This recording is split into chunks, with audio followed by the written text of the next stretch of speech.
Today, I'm going to show you what an 808 is, how to make them hit harder, and use it all right here inside of BandLab on iOS. So let's get right into this. All of that changed because of that sound. The key with mixing the bass, one thing I'd like to do right off the bat, your beat will always hit harder. Woo! That is feeling good.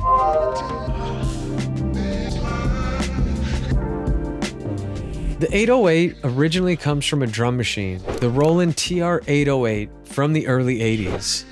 Hip hop, pop, R&B, all of that changed because of that sound. But when producers say 808 today, what they're really talking about is a bass, a low tuned version of a kick drum. It starts as a simple sine wave, but once you add tone, drive, pitch movement, it becomes the 808 that we all know. Some are clean and subby, some are gritty and distorted, and some are smooth and melodic, like a bass line you can play. Let's hear some examples. Clean and subby.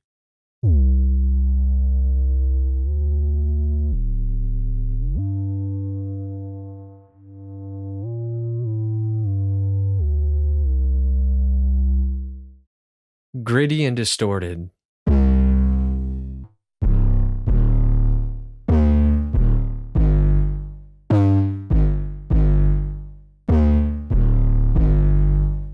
Smooth and melodic.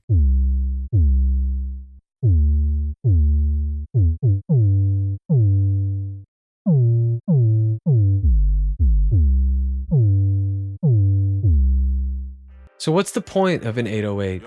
Simple. It's your bass line. In trap, drill, R&B, the 808 replaces the bass guitar. But it also acts as a melodic instrument. You can create slides, melodies, grooves, not just single notes. You could try shorter notes for bounce or longer ones for that smooth, floaty vibe. And make sure to always leave some space. Your beat will always hit harder when there's room for the bass to breathe. Here's an example of using the 808 with shorter notes to kind of create a tighter, bouncier vibe in a track.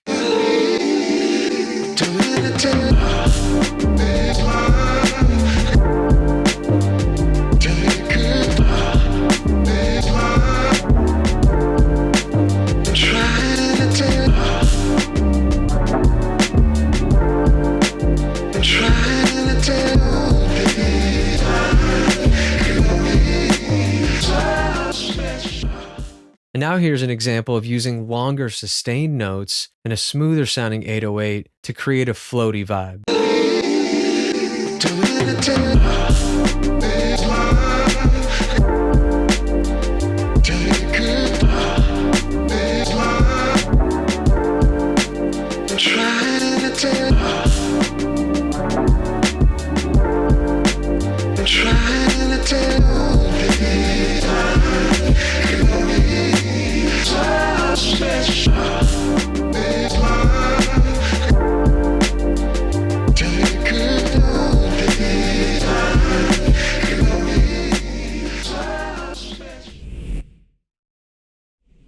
So how do I use an 808 in my track? Let's dive right into it and record a quick 16-bar loop of a bass line and find a way to really get it to sit nicely in this track. Let's check it out. First things first, I set the key to what the key is of my track. You might not always know, but it's an easy way to make sure that you're not hitting any wrong notes. So I kind of prefer the grittier bass for this.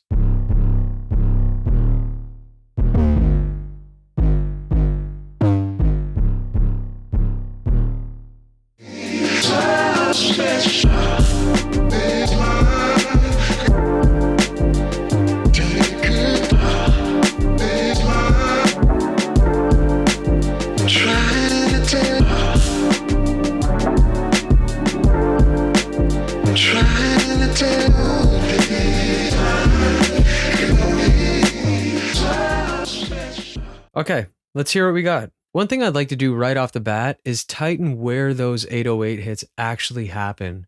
Sometimes it's nice when they really line up with the kick drum, just to really emphasize those notes. So we're going to quantize some of these. Let's select all of these notes.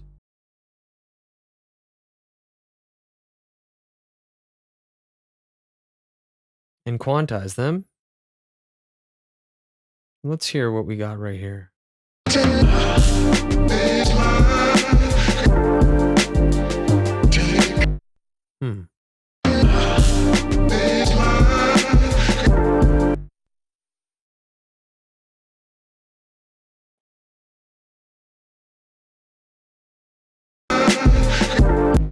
Let's make sure that one is tight.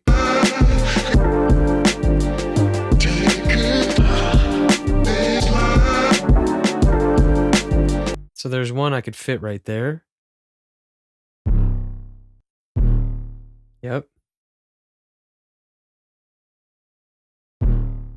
So what I just did was tightened up each and every one of those notes to really match up to my kick drum so that every single one of those hits is emphasized. So let's listen back to the tightened version of this now.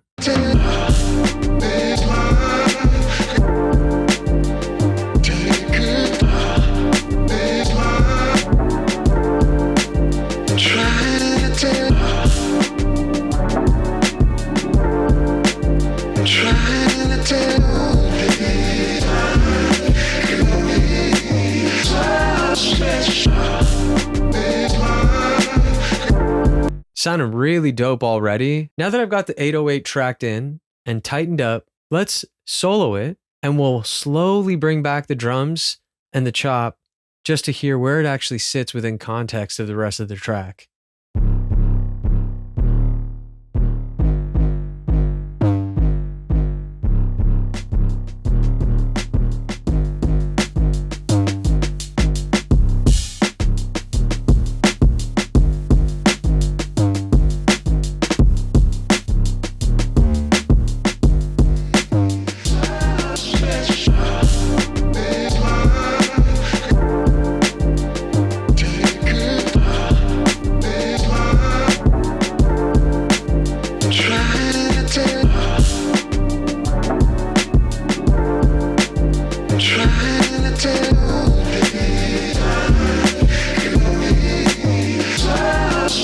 So as I bring everything back in, I can kind of tell that it feels a little bit too complicated in certain spots. So what I'm going to do is take out some of those unnecessary hits to leave a little bit of space. So let's take out this second hit so that it starts right off the hop.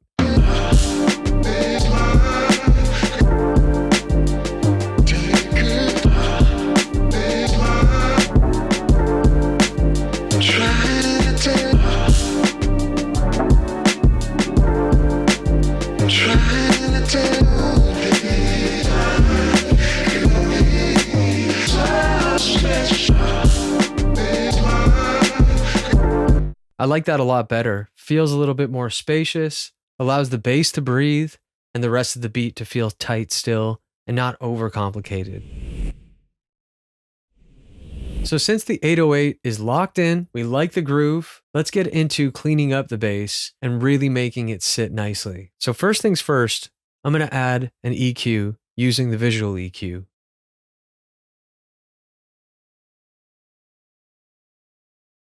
So we're going to go in and cut a little bit of 200 hertz out, just some of that mud.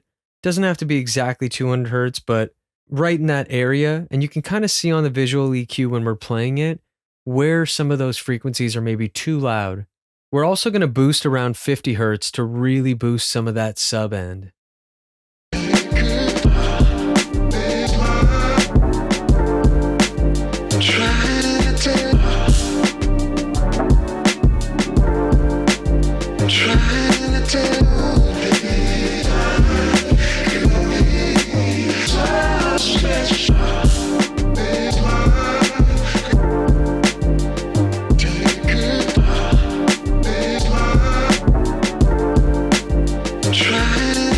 Definitely hitting more on the bottom end and feels a little bit cleaner. So what I would generally do now is add some distortion or an amp effect to kind of help the bass cut through even on laptop speakers. The trick here is not to add too much or else you're going to be cutting out some of that bottom end. So you wanted to add just a little. The beauty is the preset bass we already picked has some of that grit and drive to it. So I don't want to mess around with it too much. But let's try adding a little bit. I got the drive set to 0 right now, and I'm going to slowly bring it in.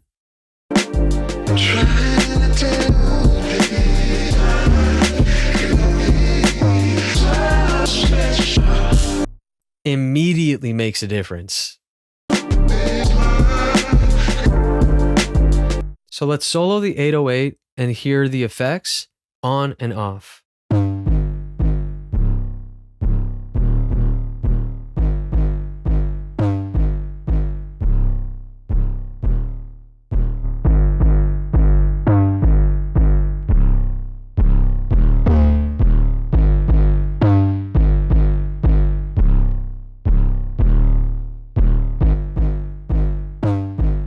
That BL driver does wonders.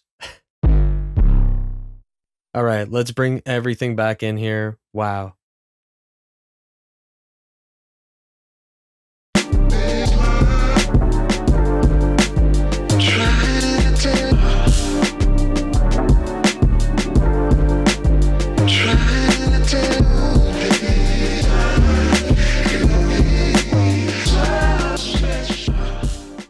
The key with mixing the bass is to make it feel clear and solid without squashing the mix too much.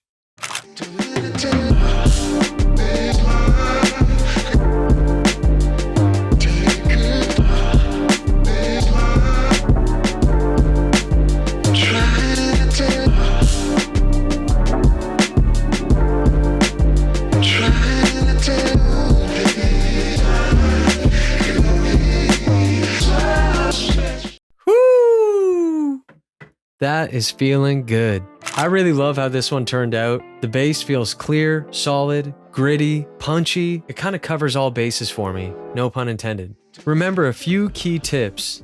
Always try and play in key. You want the bass to follow the root note of your chords. And remember, give it space. I learned really quickly there that you can muddy up the mix and really occupy too much of that space where you can let it breathe and instantly hear the bass line even clearer. Keep experimenting, trust your ears, and you'll start to feel how your 808s move your track. Check out BandLab on iOS. There's BandLab sounds that have so many 808s available, but also the virtual instruments already have really amazing presets that you can just get into right away. All right, y'all. Have a great day. Thanks for watching.